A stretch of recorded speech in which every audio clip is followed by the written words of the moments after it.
Audio book वाङ्मय 66 युग निर्माण योजना दर्शन स्वरूप व कार्यक्रम चैप्टर 6 पार्ट 13 स्वाध्याय दैनिक जीवन की अनिवार्य आवश्यकता।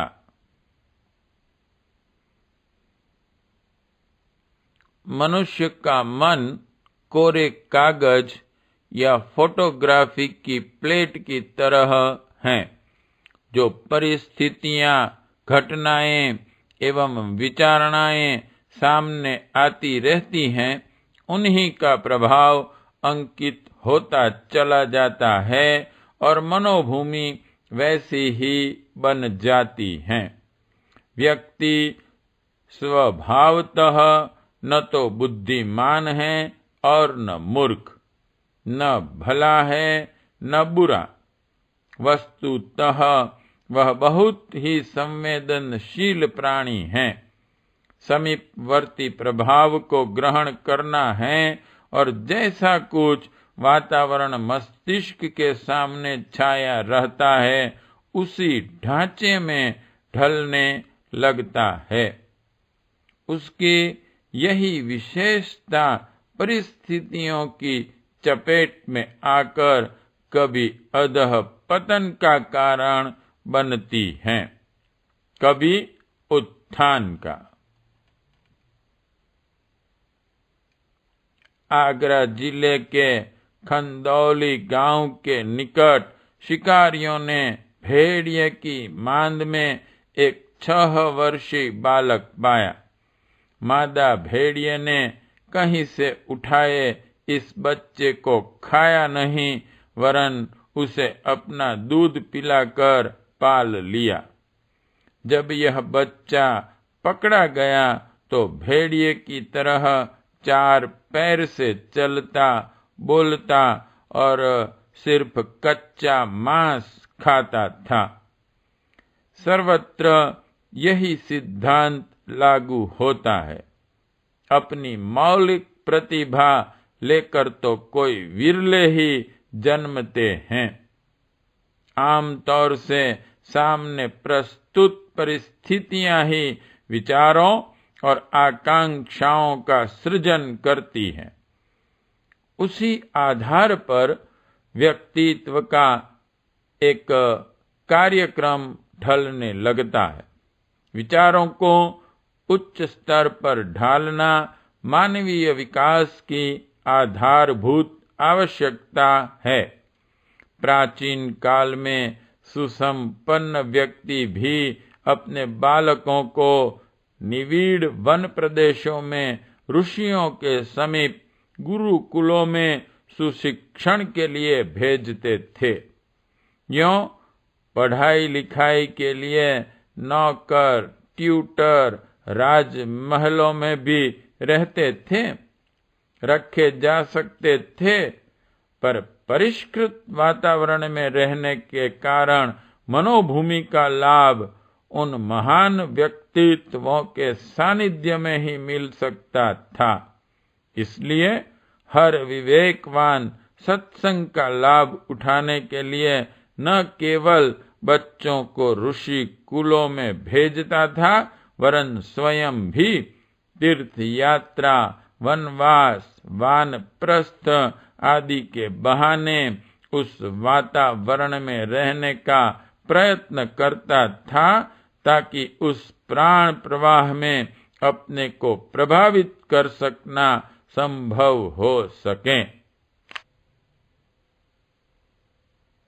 व्यक्तित्व की उत्कृष्टता के लिए सबसे बड़ी आवश्यकता उस विचारणा की है जो आदर्शवादिता से ओतप्रोत होने के साथ साथ हमारी रुचि और श्रद्धा के साथ जुड़ जाए।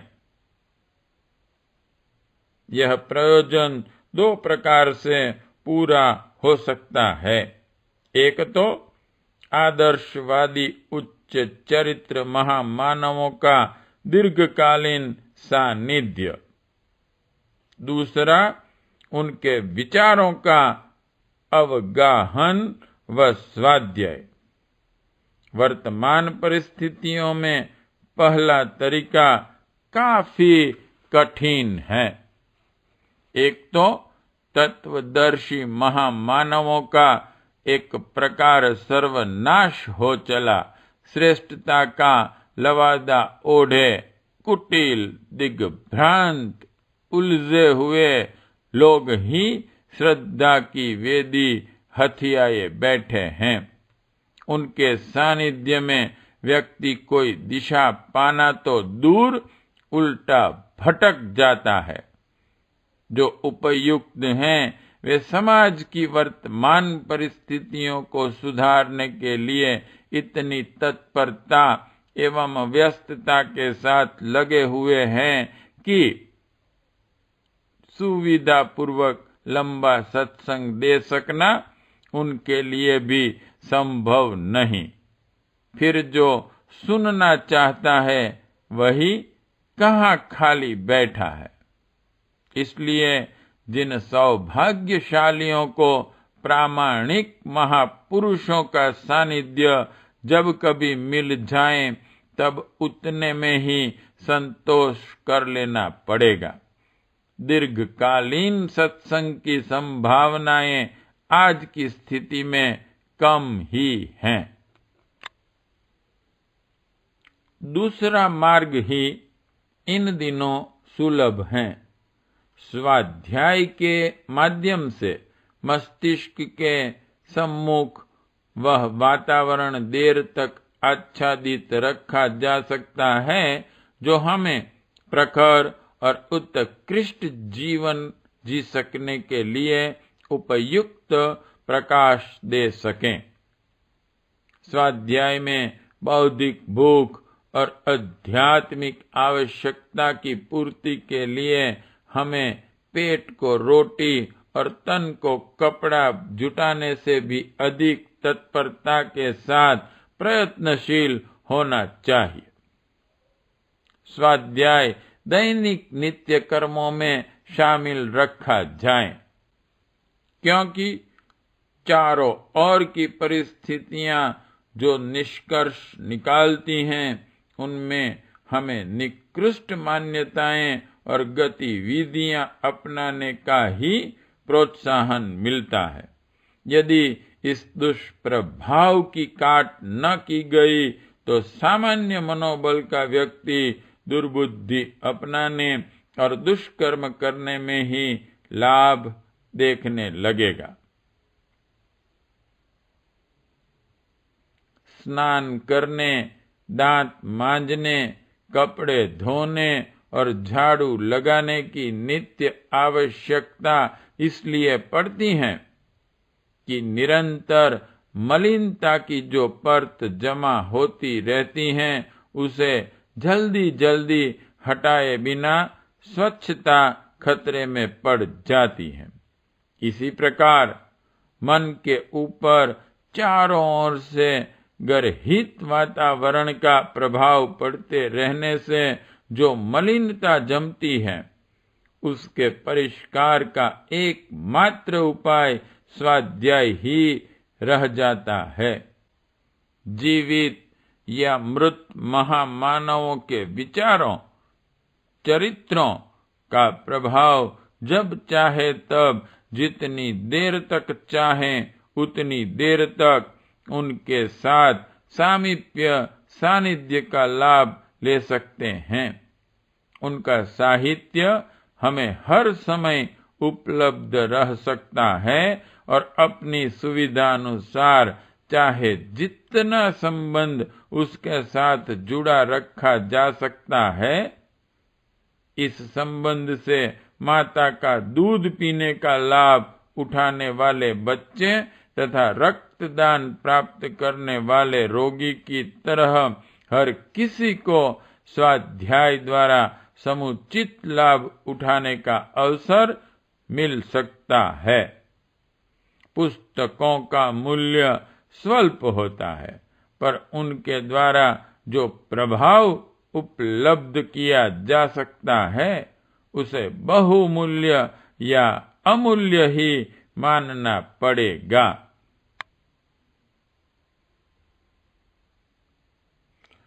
सत्साहित्य ने अगणित व्यक्तियों को ऊंचा उठने और आत्मबल संपन्न हो सकने का अवसर दिया है।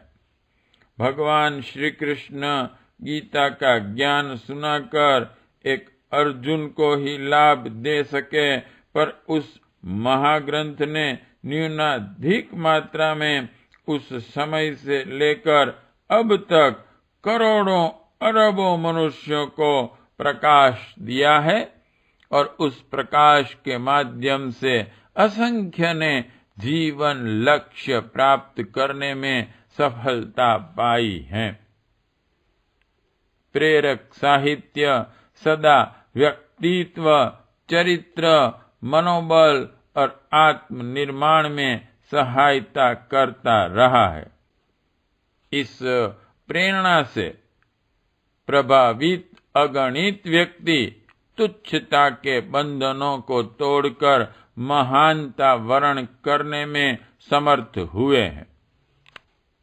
अस्तु उपासना, पूजा, अर्चन, तप, व्रत, दान आदि के समकक्ष ही स्वाध्याय को भी पूर्ण प्रयोजनों में अति आदर पूर्वक सम्मिलित किया गया है। तत्वदर्शियों ने इस बात पर बहुत जोर दिया है कि मनुष्य को स्वाध्याय बिना प्रमाद किए नित्य नियमित रूप से करना चाहिए। इन दिनों इस संदर्भ में एक चिंता की बात यह बन गई है कि रूढ़िवादिता ने इस क्षेत्र में भी गहराई तक अड्डा जमा लिया है। सड़ी गली, अप्रासंगिक और बेतुकी पौराणिक कहानियों की पुस्तकों को ही लोग धर्म ग्रंथ मान बैठे हैं, और जो पुराना सो अच्छा की पृष्ठभूमि में उन्हें ही रोज रोज दोहरा कर स्वाध्याय की लकीर पीटने लगे हैं।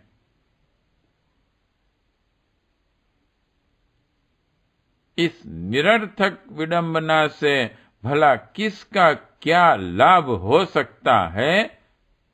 स्वाध्याय के लिए वह चुना हुआ साहित्य ही उपयुक्त होगा जो व्यक्ति के गुण, कर्म, स्वभाव को परिष्कृत करने का व्यावहारिक मार्गदर्शन करें।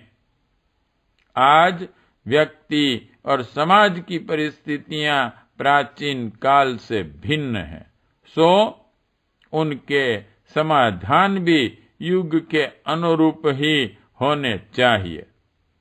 हर युग में स्थिति के अनुरूप मार्गदर्शन करने के लिए विचारक, तत्वदर्शी, युग दृष्टा और देवदूत अवतरित होते रहे हैं। समय की भिन्नता के कारण को ध्यान में रखते हुए ही बार बार और नए नए संदेश लेकर आने वाले संदेश वाहकों की आवश्यकता पड़ती है।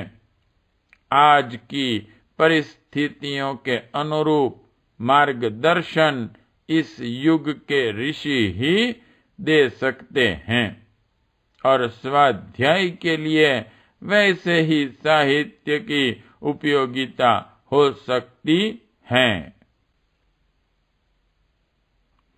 कहना न होगा कि युग निर्माण योजना ने प्राचीनतम और नवीनतम का अनुपम सम्मिश्रण किया है।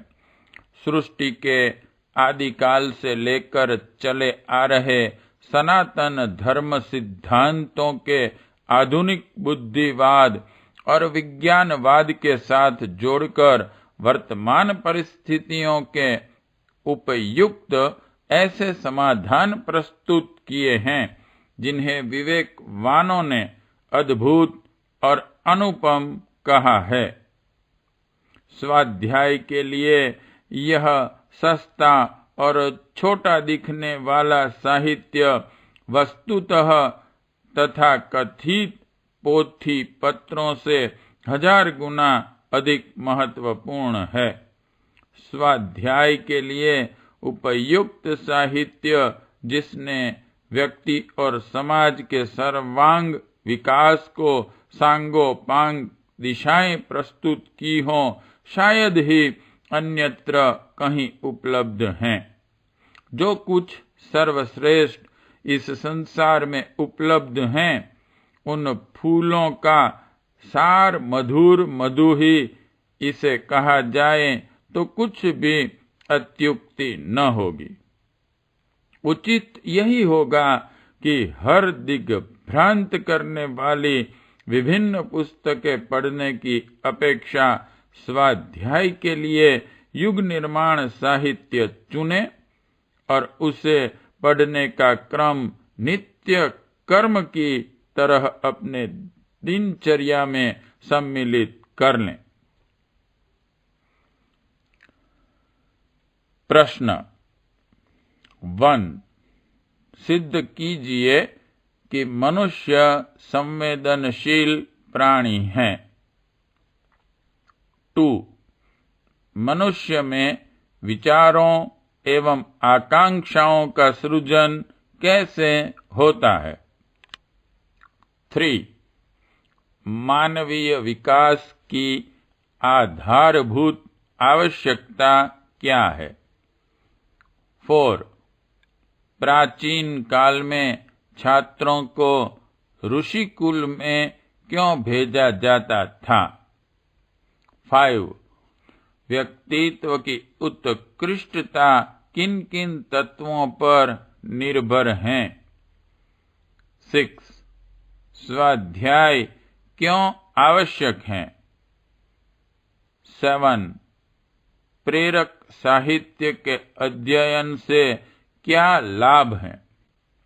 8, स्वाध्याय के लिए कैसा साहित्य होना चाहिए। 9, युग निर्माण योजना के साहित्य पर प्रकाश डालें। 10, स्वाध्याय को नित्य कर्म क्यों मानना चाहिए।